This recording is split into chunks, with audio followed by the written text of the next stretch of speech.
তোদের সাথে কি হয় এভাবে আমাদেরকে বলে গেল। আমরা কারে ভোট দিছি সে কিভাবে জানে আমরা কারে ভোট দিলাম, বাট ওরা বলছে তোরাই দাঁড়িপাল্লায় ভোট দিছস এবং আমাদের প্রার্থীকে তোরা ইয়া করতে দেস নাই, এগুলো বলে কালকে মারছে আমাদেরকে। এবং এখানে ওদেরকে লুটপাট করতে হবে, আমার বাবার দোকান ভাঙচুর করছে, স্বর্ণকারের দোকান, সবার কাছে চাঁদাবাজি করতে আসে, এখানে ওদের এই মহল্লায় ওদের জুলুম বাড়াতে আসে, আমাদেরকে মেরে আবার আমাদের ক্ষতি করে। থানায় আছে, বসে আছে থানায়। ওনাদেরকে কথা বলতে দেন, আপনারা বলেন না।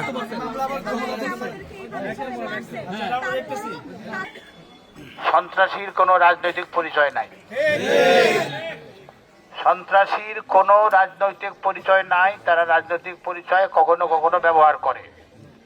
আমরা ধরে নেব সন্ত্রাসী সে সন্ত্রাসী, সন্ত্রাসীকে প্রতিরোধ করতে হবে। আমরা চেষ্টা করব। যদি আইন যথেষ্ট কার্যকরী না হয় তাহলে আমরা কি করব? বসে থাকবো? আমরা বসে থাকবো না। আমাদের সমস্যা আমরা সমাধান করব, আমরা প্রতিরোধ গড়ে তুলব। কাজেই আপনাদের পাড়া, আপনাদের মহল্লা, আপনাদের ব্যবসা প্রতিষ্ঠান, নিশ্চয় আপনাদের সমিতি আছে, আপনারা সংঘবদ্ধ থাকুন, আমাকে পাশে পাবেন। আমার নির্বাচনী প্রতিশ্রুতি ছিল যে আমি জনগণকে সঙ্গে নিয়ে মাদক, সন্ত্রাস, চাঁদাবাজি এগুলো নির্মূল করব এবং এটা আমাদেরকে নির্মূল করতেই হবে। আমরা কম খাই বেশি খাই সেটা বড় সমস্যা নয়। সমস্যা হলো আমাদেরকে যদি শান্তিতে ব্যবসা করতে না দেয়, আমাদের যদি শান্তিতে ঘুমাতে না দেয়, আমাদের সন্তানরা যদি নির্বিঘ্নে শিক্ষা প্রতিষ্ঠানে যাতায়াত করতে না পারে, এটা হচ্ছে আমাদের বড় সমস্যা। রাস্তা ভাঙা থাকলেও আমাদের বড় সমস্যা না, আমরা ওর মধ্যে দিয়ে হাঁটবো, কিন্তু আমরা শান্তিতে ব্যবসা করতে চাই।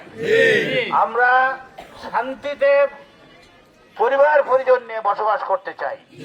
আমার রোজগার আমি খরচ করব। আমি 10 টাকা রোজগার করলে আমার 10 টাকা দিয়ে আমি সংসার চালাবো।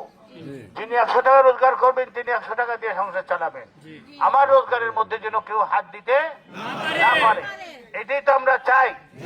আমি আবারও বলি, এটা আমরা আইনের মাধ্যমে চেষ্টা করব সমাধান করার জন্য। কিন্তু আইন যদি দ্রুত সমাধান না দেয় তাহলে আমরা আমাদের নিজেদের ব্যবস্থা নিজেরাই নেব।